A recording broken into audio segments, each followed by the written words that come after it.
É sobre recomeço.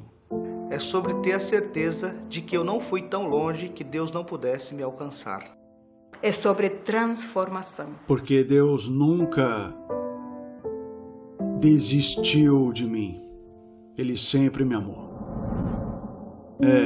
Eu vivia em La Paz, eu ainda era jovem e eu tinha uma esposa a qual eu amava muito, amava mesmo. E com essa esposa eu tive 3 filhos. E nessa época, quando já tínhamos os filhos, ela me traiu. Porque eu só trabalhava. Eu pensei que o dinheiro supriria o amor. Nesse tempo, meu irmão vivia em São Paulo. E nos comunicamos. Ele aqui em São Paulo me disse: meu irmão, tá tudo bem?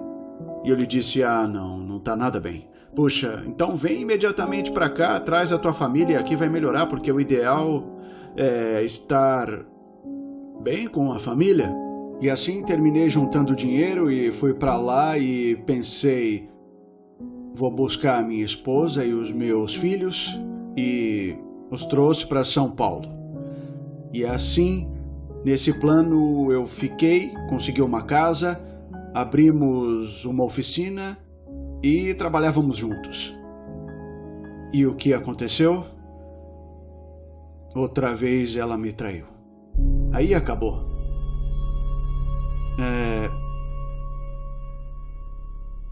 Realmente eu não podia aceitar isso. Não aceitava mesmo. E aí eu novamente entrei no vício. E esse vício me derrubou totalmente. Finalmente eu comprei um teclado. Já era tanto o sofrimento que eu agarrava o teclado, tocava. E um dia o meu irmão me disse: nossa, como você toca lindo, Deus está te chamando. Não sei, e aí ele me falou muitas coisas e eu lhe disse: tá bom, irmão, eu aceito. E aceitei. E eu pensei que nesse período que eu frequentei a igreja Assembleia de Deus, eu era capaz de dar um estudo bíblico. E um dia, por acaso, por coisas de trabalho, eu me encontrei com uma adventista. E ela me perguntou: você é cristão? E eu disse: sim, sou cristão. Poderíamos estudar a Bíblia? Sim, podemos estudar. Eu te dou estudos, eu disse. E chegou o dia do estudo com aquela senhora. Então, irmão, vamos começar? Tá, sobre o amor de Deus. Eu abri a Bíblia e disse que Cristo morreu por nós crucificado, que Deus nos ama tanto, e também diz neste lugar textos que ela me mostrou que eu li que não havia lido até aquele momento. E abriu meus olhos. Esse dia a venda dos meus olhos caiu. Aí eu lhe perguntei, pois ainda não havia perguntado, de que igreja ela era, onde era a sua igreja. Quando cheguei lá, amigo, nossa, que surpresa eu levei. Todos os irmãos saíram, me abraçaram, me cumprimentaram, e outro, como um conhecido, como se por anos eu pertencesse a essa igreja. Eu quero me batizar. Eu quero pertencer a esta igreja.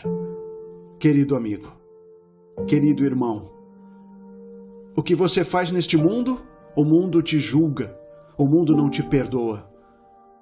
Mas, se você pecou e pede perdão, Deus te perdoa. Você quer isso também? Então aceite a Cristo. Já é hora. Não há tempo a perder, porque o tempo é curto.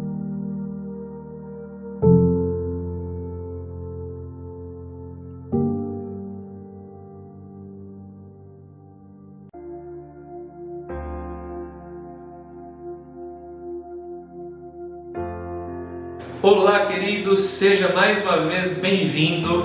Hoje nós estudaremos novamente uma história de Jesus. Hoje vai ser interessante, então eu te convido a ficar até o final. Lembrando, no final deste momento de estudo, você vai receber uma enquete. Você entra lá, em alguns poucos minutos você responderá e a gente quer saber, a gente quer ter um feedback daquilo que você está achando dessa semana, tá ok? Bom, eu não sei se você já assistiu em algum momento algum show de talentos. Já assistiu? esses que as pessoas fazem malabarismos ou cantam, enfim, existem vários por aí. Em um show de talentos britânico, existe um juiz muito conhecido e o nome dele é Simon Cowell. Ele é universalmente conhecido e também detestado porque ele gosta de ficar alfinetando as pessoas. Há vários anos atrás, uma mulher escocesa de 47 anos, ela competiu em seu show. Simon sorriu visivelmente quando essa cantora desajeitada e sem beleza entrou no palco. O cabelo dela era grisalho, fino e sem estilo. Ela estava acima do peso. Sua história também era triste. Ela era a caçula de 9 irmãos, sempre considerada como lenta por seus professores e colegas. Ela passara a maior parte de sua vida adulta cuidando dos seus pais idosos e doentes. Ao explicar que seu sonho era ser uma cantora profissional, o público do estúdio, as pessoas que estavam lá, riram dela por conta da aspiração que ela tinha. Porém, o que eles viram naquele dia foi uma das melhores cantoras que passaram por aquele palco. Uma coisa é importante nós sabermos: as aparências, elas enganam, principalmente quando o assunto é vida espiritual. Há pessoas que não exibem sua espiritualidade e que, na verdade, possuem um íntimo relacionamento com Deus. Conhece pessoas assim? Eu conheço. Por outro lado, há também pessoas que aparentam ser muito espirituais, mas na realidade são vazias e superficiais. As aparências podem enganar. Hoje, nós vamos analisar 2 atos aparentemente incompreensíveis de Jesus. Nós vamos analisar o que estava por trás da atitude de Jesus e como essas 2 histórias estão ligadas. Ambas lidam com o poder enganador das aparências. A primeira história que nós vamos ver é a maldição que Jesus deu a uma figueira, e a segunda é a limpeza do templo. Quando Jesus estava ali, expulsou aqueles cambistas do templo, fez uma algazarra chamando eles de ladrões, enfim. A maneira como Marcos, o evangelista, conta essas 2 histórias, uma seguida da outra, nos indica que uma ajuda a explicar a outra. Veja que ao longo da biografia que ele faz de Jesus, Marcos, ele usa uma técnica de sanduíche, onde começa a contar uma história, pula para outra e depois ele passa para a primeira novamente. Marcos, ele começa contando a história de Jesus amaldiçoando a figueira. Depois ele interrompe a história para descrever Jesus expulsando os cambistas do templo, e só então ele retorna à história da figueira.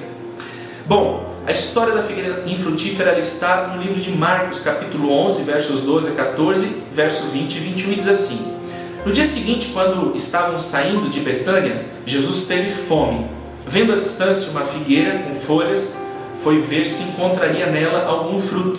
Aproximando-se dela, nada encontrou, a não ser folhas, porque não era tempo de figos. Então lhe disse: Ninguém mais coma de seu fruto. E os seus discípulos ouviram-no dizer isso. Bom, isso está nos versos 12 a 14 de Marcos 11. Nos outros versículos 20 e 21 diz assim: De manhã, ao passarem, viram a figueira seca desde as raízes. Lembrando-se, Pedro disse a Jesus: Mestre, vê a figueira que amaldiçoaste, secou. Bom, essa história então começa com Jesus amaldiçoando essa figueira com o lado do sanduíche nos versos 12 e 14 e depois o outro lado nos versos 20 e 21. Muitas pessoas têm quebrado a cabeça com o motivo de Jesus amaldiçoar essa figueira. Um famoso escritor ateu chamado Bertrand Russell, ele listou esse milagre como uma das razões pelas quais ele diz não ser cristão. Isso é tão diferente do caráter de Jesus, porque amaldiçoar uma árvore aparentemente inocente parece que não cabe muito com Jesus. Afinal de contas, em Lucas, capítulo 9, diz que a obra de Jesus não é destruir, mas salvar. Em Miqueias 7 diz que Deus ele se deleita na misericórdia. Em Ezequiel 33 diz que Deus não tem prazer na morte. Então, por que ele amaldiçoaria uma árvore aparentemente inocente? Bom, esse é o motivo de nosso estudo de hoje. Quando Jesus então encontra essa figueira na sua caminhada, que ia da cidade de Betânia até a capital, Jerusalém, durante esse feriado de Páscoa judaica, ele vê a uma distância uma bela figueira, cheia de folhas. As figueiras eram extremamente comuns no Israel, e se você for lá, ainda serão até hoje. E as figueiras são únicas dentre muitas árvores, pois produzem frutos antes de produzir folhas. O fato dessa árvore ter folhas sugeria que ainda havia frutos. Por isso mesmo que a época normal de produção tivesse passado, não era irracional a tentativa de encontrar algum fruto naquela árvore. Mas Jesus não encontra nada além de folhas, o que nos diz que aquela figueira era estéril, uma figueira que não produz figos. Aqui encontramos um princípio bem importante, então preste atenção, um princípio importante para a vida cristã. Nós seguimos a Jesus quando nos recusamos a viver uma vida de mera aparência. Não confunda folhas com frutos, porque por mais impressionantes que sejam as folhas, elas não significam nada se não houverem frutos. O templo judaico, como veremos em alguns minutos, era impressionante. A aparência era incrível, as suas paredes enormes, a sua arquitetura também ornamentada. Somente o pátio do templo equivalia a mais ou menos 5 campos de futebol. Durante a celebração da Páscoa, mais ou menos 200 mil carneiros eram sacrificados lá no altar desse templo incrível. Só que tinha uma coisa: o templo não estava produzindo fruto esperado. Adoração sincera, um povo compassivo e justo. O templo havia se tornado uma bela árvore, cheia de folhas, mas sem nenhum fruto. E essa é a situação da vida espiritual de muitos. Eles frequentam fielmente os cultos nas igrejas, mas não conseguem realmente dar louvor e honra a Deus. Muitos leem a Bíblia todos os dias, mas falham em realmente ouvir e obedecer às mensagens que aqui estão. Eles colocam um símbolo do peixe cristão em seu cartão de visita, mas não conseguem conduzir os seus negócios com valores cristãos. Você canta mensagem ao mundo e nunca convida seu vizinho. Você canta graça excelsa, que lindo esse hino, mas tem dúvidas sobre a sua salvação ou sobre a salvação. Veja bem, as folhas podem até impressionar as pessoas à distância, mas a menos que essas folhas estejam produzindo frutos divinos em nossas vidas, elas são apenas uma máscara para esconder a real situação. Bom, sobre a história do templo que está ali em Marcos capítulo 11, dos versos 15 a 19, Jesus então, ele liga essa história da maldição da figueira com aquilo que está acontecendo no templo. E essa história do templo é conhecida como a purificação do templo, por conta daquilo que aconteceu naquele momento que Jesus cirou, digamos assim. A chave para entender a atitude de Jesus aqui está nas duas passagens do Antigo Testamento que ele cita no verso 17 de Marcos 11. A primeira passagem é a de Isaías 56, verso 7. E o capítulo 56 de Isaías, ele fala sobre um tempo futuro em que as pessoas anteriormente excluídas da adoração no templo seriam agora bem-vindas. Diz assim o texto: nenhum estrangeiro que se vincule ao Senhor diga: o Senhor certamente me excluirá do seu povo. E os estrangeiros que se ligam ao Senhor e o servem para viver o nome do Senhor e adorar Ele, estes trarei ao meu monte santo e lhes darei alegria na minha casa de oração. Seus holocaustos e sacrifícios serão aceitos no meu altar, porque minha casa será chamada casa de oração para todas as nações. Olha que texto interessante. Num outro texto, Jesus ele cita também o capítulo 7 do livro de Jeremias, ainda citando Marcos, ainda Marcos citando Jesus. E ele diz assim: não confieis em palavras falsas, dizendo: templo do Senhor, templo do Senhor, templo do Senhor é este. Que é isso?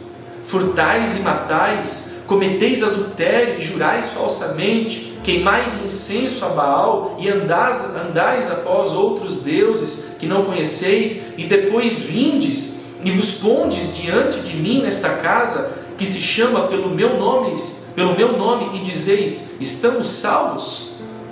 O que tinha acontecido no tempo de Jesus é que aquela geração não adorava mais o Deus do templo, e sim o próprio templo. Eu vou repetir. Essa geração no tempo de Jesus, ela não adorava mais o Deus do templo, e sim o próprio templo. O templo tinha o mesmo problema que a figueira, frondoso à distância, mas sem frutos por dentro. A intenção de Jesus não era reformar ou limpar o templo, mas sim julgá-lo, mostrando que posteriormente seus dias estavam contados. Seu propósito de Jesus era declarar que agora existia um novo templo. O próprio Jesus é esse novo templo, o lugar onde judeus e não judeus podem encontrar a presença de Deus. Somente em Cristo as pessoas podem encontrar perdão e purificação de seus pecados. Aqui encontramos outro princípio importante, preste atenção. Seguimos Jesus quando não permitimos que coisas boas tenham prioridade sobre nossa devoção a Jesus. Olha só, o templo era algo bom, não era? Deus ordenou ao povo de Israel que construísse o templo. Não foi ideia deles, foi ideia de Deus construir o templo. Deus ordenou a Israel que o adorasse no templo, oferecesse sacrifícios nele e investisse nele mesmo também seus recursos. Mas o propósito do templo sempre foi ser uma ferramenta, nada mais. Quando tornamos as coisas boas de nossa vida mais importantes que nossa devoção a Jesus Cristo, cometemos o mesmo erro. Eu amo a minha família, mas isso não deve ocupar o lugar de Deus em minha vida. Deus e família não estão em guerra, nesse exemplo que eu dei. Apenas estou dizendo que Deus deve ser o primeiro em meu viver. O que você é tentado a amar mais do que a Jesus Cristo em sua vida? Seu país? Seus amigos? Seu estilo de vida? Cuidado para não cometer o mesmo erro daquela geração de líderes quando eles começaram a adorar apenas o templo. Se você colocar essas coisas ou pessoas em primeiro lugar, Deus pode ter que derrubá-las para mostrar o que realmente é importante. Tem uma parte ainda que Jesus ele fala sobre a fé. E sabe que essa história ela termina com Jesus instruindo seus discípulos a ter mais fé. Isso está nos versos 22 a 25. E Jesus ele chama as pessoas a confiarem em Deus, não no templo. Quando ele diz, porque em verdade vos afirmo que se alguém disser a este monte, erga-te e lança-te no mar, Jesus faz alusão ao templo. O templo havia sido construído em uma montanha, o Monte Sião. É por isso que ele diz este monte, porque a única montanha que havia ali ao seu redor, naquele momento, era o monte do templo. O argumento de Jesus não era apenas que a fé move montanhas, mas que a fé em Deus é mais poderosa do que a fé no templo que repousava na montanha. Portanto, Jesus não estava nos dando uma fórmula para como usar a fé para operar grandes milagres, mas sim quão importante é ter fé em Deus. A fé tem mais valor que o templo. Jesus queria ensinar para as pessoas que a oração não depende do templo, mas depende da fé no Deus a quem você está orando. Lembre-se, a oração precisa ser feita de acordo com a vontade de Deus para que esse pedido de oração seja realizado. Concluindo, Jesus ele está chamando a gente para segui-lo, não para seguir um templo, uma religião, uma igreja ou uma filosofia. Seguir a Jesus significa viver uma vida frutífera, uma vida de fé nele. Significa não se contentar com meras aparências, mas se dedicar a uma vida útil, produtiva e espiritualmente fértil. Significa recusar confiar em algo além de Jesus, até nas coisas boas da vida. E acima de tudo, significa viver uma vida de fé, confiando nele em tudo. Portanto, hoje, o convite que eu faço a você é: entregue a sua vida a Jesus. Confia nele e o mais ele fará. Deus te abençoe. Até amanhã e responda essa enquete agora. Um abraço.